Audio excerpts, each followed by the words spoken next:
नमस्कार प्रेक्षक हो, आज आपण अशा व्यक्तीच्या जीवन प्रवासाची कहाणी ऐकणार आहोत ज्यांनी अनेक धार्मिक मार्ग अवलंबले, विविध गुरूंचे अनुयायी झाले, पण समाधान मिळालं नाही.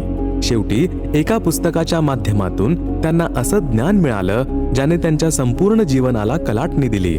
नाशिक जिल्ह्यातील सुरेश रतन शेवाळे हे व्यवसायाने शेतकरी. त्यांचा संपूर्ण परिवार पारंपरिक भक्तीमध्ये पूर्णतः लीन होता.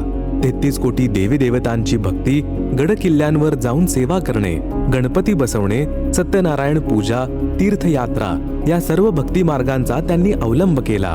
पण तरीही जीवनात शांती नव्हती. त्यांनी राजेंद्र सिंग महाराज आणि ठाकर सिंग महाराज यांच्याकडून गुरुदीक्षा घेतली, पण कुठलाही लाभ झाला नाही. इतकंच नव्हे तर त्यांच्या पत्नीला झालेली भूतबाधा कधीही पूर्णपणे बरी झाली नाही. त्यासाठी तंत्रमंत्र आणि अनेक उपाय केले, पण काहीच फायदा झाला नाही. 2011 मध्ये एका प्रचारकाने त्यांना ज्ञानगंगा पुस्तक दिलं, पण त्यांनी 2 वर्ष ते उघडलंही नाही. नंतर एका शेजाऱ्याने संत रामपालजी महाराज यांचं ज्ञान सांगितलं आणि शेवटी त्यांनी 2014 मध्ये बरवाला हरियाणा येथे जाऊन गुरुदीक्षा घेतली. गुरुदीक्षेनंतर त्यांच्या जीवनात अनेक बदल झाले. शेतीत फायदा होऊ लागला, आर्थिक संकट दूर झाले आणि सर्वात मोठं म्हणजे त्यांच्या पत्नीची भूतबाधा पूर्णपणे नाहीशी झाली. त्यांच्या अनुभवांबद्दल, त्यांना लाभलेल्या आध्यात्मिक आणि भौतिक फायद्यांबद्दल सुरेश रतन शेवाळे यांच्याच शब्दात ऐकूया त्यांचा प्रेरणादायी प्रवास. नमस्कार. सच्चाई. आपलं नाव? सुरेश रतन शेवाळे. आपण कुठून आलात? मुक्काम पोस्ट लोणेर, तालुका देवळा, जिल्हा नाशिक, महाराष्ट्रात. आपला व्यवसाय काय आहे? शेती पारंपरिक.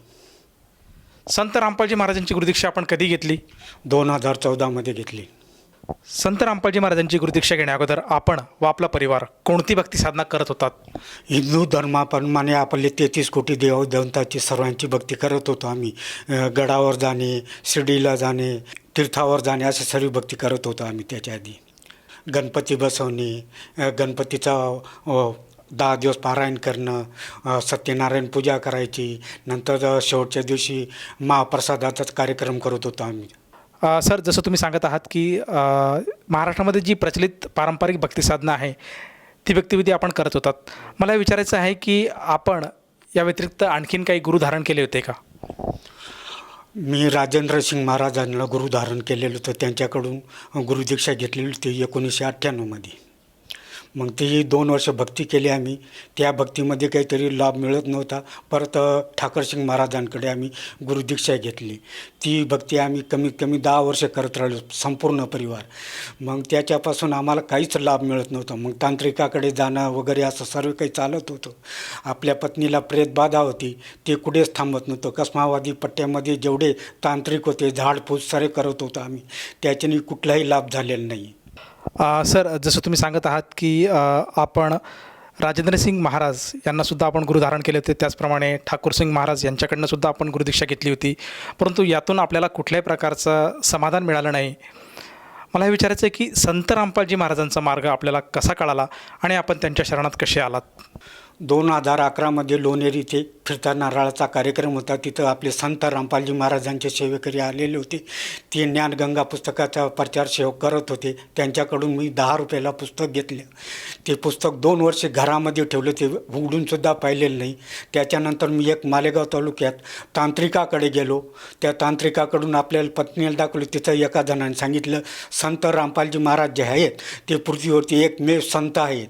मग त्यांनी मला सांगितलं हे असं ज्ञानगंगा पुस्तक आहे, त्याच्यावर संपूर्ण ॲड्रेस दिलेला होता. मग त्याच्यानंतर 2014 मध्ये आपल्या एका शेजाऱ्यांनी सांगितलं संत रामपालजी महाराजांची अशी भक्ती आहे, सुरेश तू येशील का? त्यावेळेस म्हटलं हो. मी होकार दिला. मग तिथं आम्ही पंजाब मेनली 2-4 जणां मिळून गेलो तिथं. मग पहाटे 4 वाजता आम्ही तिथं गेलो. ते संत रामपालजी महाराजांचे शिष्य होते. त्यांनी आम्हाला आदर केला. नाश्ता घ्या, मग त्यांनी आम्हाला ते मार्गदर्शन केलं, आंघोळ्या केल्या, गरम पाणी होतं, ज्याला जे पाणी वाटलं ते, थंड पाणी होतं, टॉयलेट बाथरूम सर्व होतं त्या ठिकाणी. इतकी मोठी व्यवस्था होती. ती व्यवस्था बघून असं मनामध्ये गदगद झालं होतं आम्हाला. त्यावेळेस असं वाटायला लागलं असं आजपर्यंत कुठं पाहिलेलं नाही. तिथं मग भंडारा झाला, जेवण झालं. मग नंतर आम्ही नामउपदेश दिला. त्यांनी अटी सांगितले, ते नामउपदेश घेतले त्यांच्याकडून आम्ही, संत रामपालजी महाराजांकडून. सर, जसं तुम्ही सांगितलं की संत रामपालजी महाराजांच्या अनुयायांनी आपल्याला पुस्तक दिलं होतं आणि ते पुस्तक आपण तसंच घरात ठेवलं.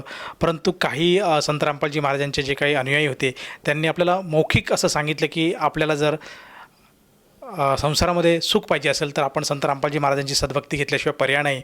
हे आपल्याला कुठेतरी पटलं, म्हणून आपण बरवाल्याला जाऊन संत रामपालजी महाराजांची गुरुदीक्षा घेतली. मला हे विचारायचं आहे की जेव्हा आपण संत रामपालजी महाराजांची गुरुदीक्षा घेतली त्यानंतर संत रामपालजी महाराज जे समाजाला ज्ञान देत आहेत, हे ज्ञान आपण वास्तविक रूपमध्ये समजून घेतलं का? तर समजून घेतलं असेल तर कुठल्या आधारावर आपण ते ज्ञान समजून घेतलं? संत रामपालजी महाराज जे ज्ञान देतात ते संपूर्ण गीतेवर गीताचं ज्ञान सांगतात आणि ते संपूर्ण देवी देवतांची भक्ती सांगतात. तेच ज्ञान जो आहे अखंडित आहे आज समाजामध्ये. आता जे बाकीचे धर्मगुरू देतात ते थोडंसं वेगळं सांगतात. ते शास्त्राव्यक्त काहीच दाखवत नाही, फक्त तोंडाने मनमाना आचरण सांगतात. जेव्हा आपण संत रामपालजी महाराजांच्या शरणात आलात, त्यांच्याकडनं जेव्हा गुरुमंत्र घेतला, त्यानंतर आपल्याला व आपल्या परिवाराला काय काय अनुभव आलेत किंवा काय काय लाभ आपल्याला प्राप्त झालेत? संत रामपालजी महाराजांची गुरुदीक्षा घेतल्यानंतर पहिला लाभ माझा, मी विहिरीत मोटर चालत नव्हती त्यावेळेस माझा मोठा मुलगा माझ्याबरोबर होता. कमरेला दोर घेतला आणि विहिरीत खाली उतरत होतो. त्यानंतर विहिरीत खाली उतरताना 15 फूट खाली गेल्यानंतर कमराचा दोर एकदम मोकळा झाला. त्यावेळेस मी असं झालो आता मेलो. मी संत रामपालजी महाराजांचे पुकार केला आणि त्या वायरोपाने वरती आलो आणि मग ते मला समाधानकारक वाटलं की संत रामपालजी महाराज जे सांगतात हे सत्य ज्ञान आहे. सर, या व्यतिरिक्त आपल्याला आणखीन काय अनुभव आलेत का? याच्यानंतर असा मोठा एक अनुभव आला की मी बरवाल्याला गेलो होतो. त्यावेळेस मी एकटाच उपदेश होतो. बरवाल्याहून आलो, दुसऱ्या दिवशी लगेच बॉम्बेला रॅली होती संत रामपालजी महाराजांची. त्यावेळेस घरचे म्हणायला लागले तर आपल्याजवळ पैसे नाहीत, आपले आर्थिक बजेट कमी आहे, मला ते आता बॉम्बेला जायचं. ते काय म्हणत होते, तुम्ही बॉम्बेला जाऊ नका, आपल्याजवळ पैसे नाहीत. पत्नी काय म्हणत होती, जाऊ नका. म्हटलं मला ते जावंच लागेल परमात्माच्या संत रामपालजी महाराजांच्या रॅलीसाठी. मग त्याच दिवशी रात्री आपल्या पत्नीला असं दृष्टांत दाखवलं संत रामपालजी महाराजांनी की त्या दिवशी तिला असं एक स्वप्न पडालं. त्या स्वप्नामध्ये असे संत रामपालजी महाराज दिसायला लागले, मंडप टाकले, चटाया टाकल्यात आणि भंडारा देत होते. ते सकाळी उठून मला सांगायला लागले की असं ना असं मला दृष्टांत झाले, तुम्ही संत रामपालजी महाराजांच्या दर्शनाला जाऊ शकता, तर आम्ही काही अडवू शकत नाही. हा मोठा दुसरा अनुभव झाला मला. अजून याच्यानंतर सर्वात मोठा लाभ जो आहे तो मग नंतर 2020मध्ये कोविड चालू होतं, संपूर्ण जिल्हा लॉकडाऊन होता. मी थंडी ताप येत होता. एक गावात आमचे फॅमिली डॉक्टर आहे, त्यांच्याकडे गेलो, इंजेक्शन गोळ्या घेतल्या. त्यांनी सांगितलं 2-3 दिवसामध्ये आराम पडून जाईल तुम्हाला. त्याच्याने आराम पडला आणि 4थ्या दिवशी मी त्याच्याकडे गेलो. त्यांनी सांगितलं आता रक्तलघवी चेक करावं लागेल. रक्तलघवी चेक केले तर त्यांनी सांगितलं पांढऱ्या पिशा संपूर्ण कमी झालेलं आहे, तुम्हाला ॲडमिट व्हावं लागेल. त्यावेळेस मी ॲडमिट झालो. 3 दिवस ॲडमिट झाल्यानंतर पूर्ण ट्रीटमेंट झाली.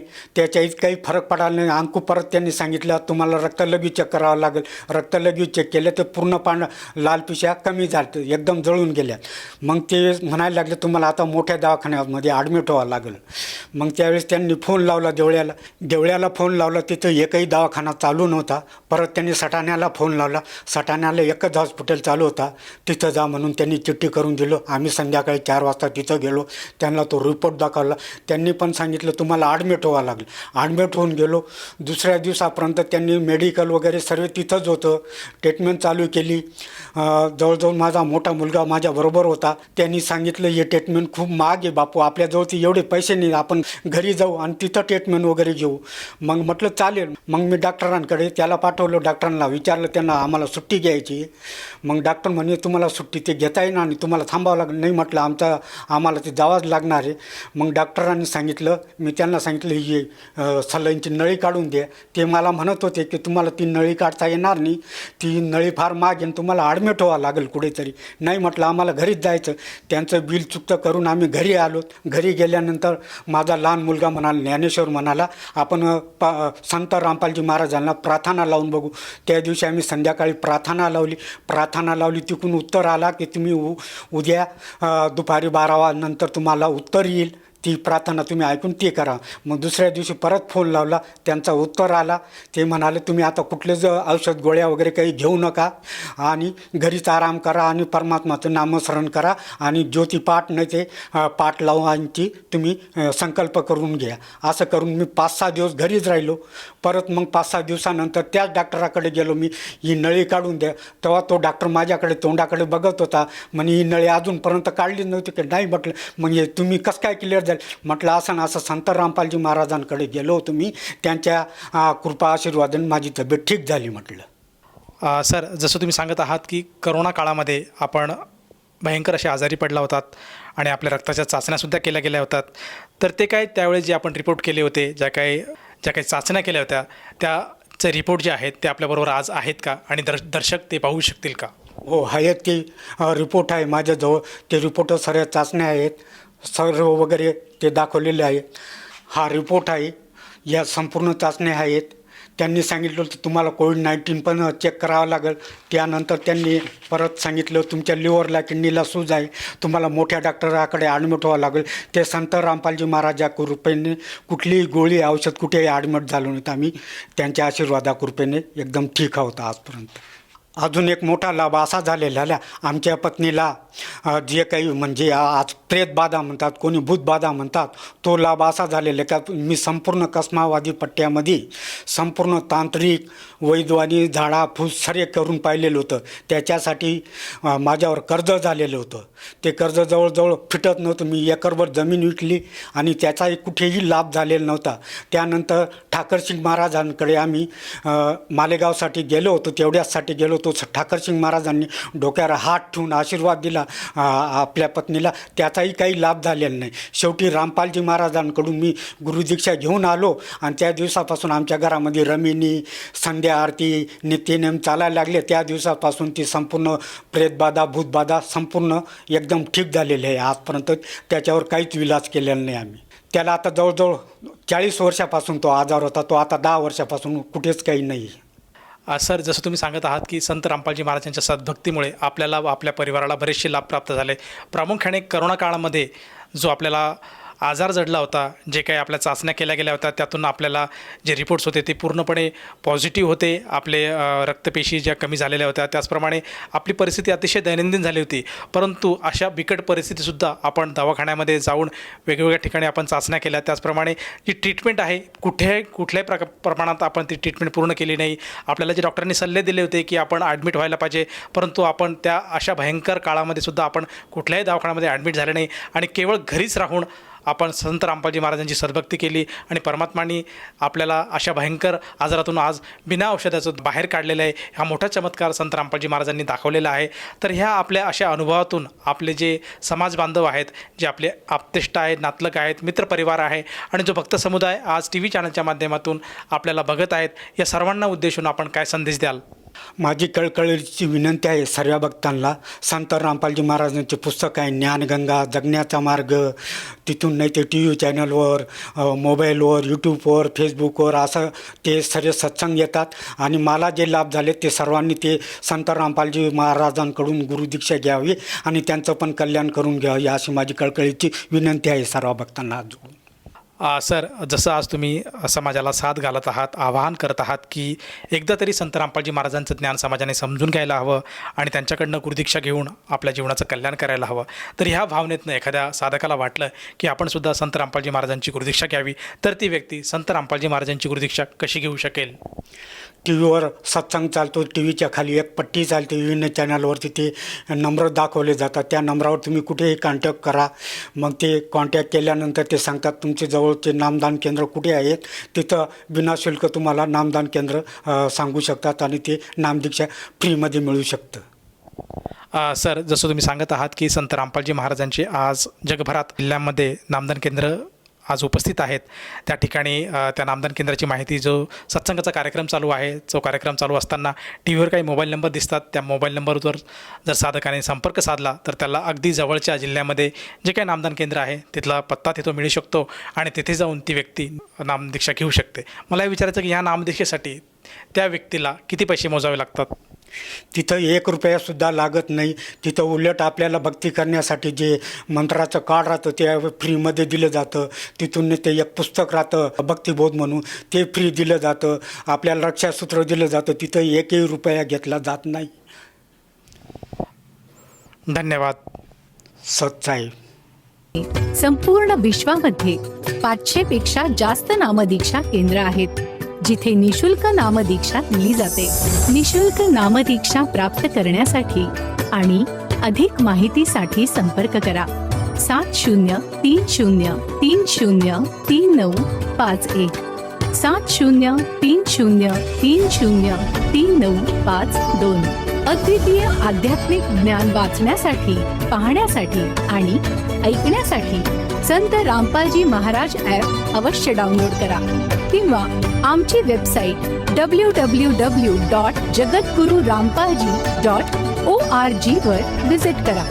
आम्हाला सोशल मीडियावर फॉलो करा. सर्व पवित्र धर्मांच्या पवित्र शास्त्रांवर आधारित प्रमाणित अनमोल पुस्तक ज्ञानगंगा किंवा जगण्याचा मार्ग यापैकी कोणतेही एक पुस्तक निशुल्क मागवण्यासाठी आपण आम्हाला आपले पूर्ण नाव, पूर्ण पत्ता, पिनकोड आणि फोन नंबरसह लिहून 7030303951 किंवा 7030303952 या नंबरवर SMS करू शकता किंवा 7030303950 या नंबरवर व्हॉट्सअप देखील करू शकता.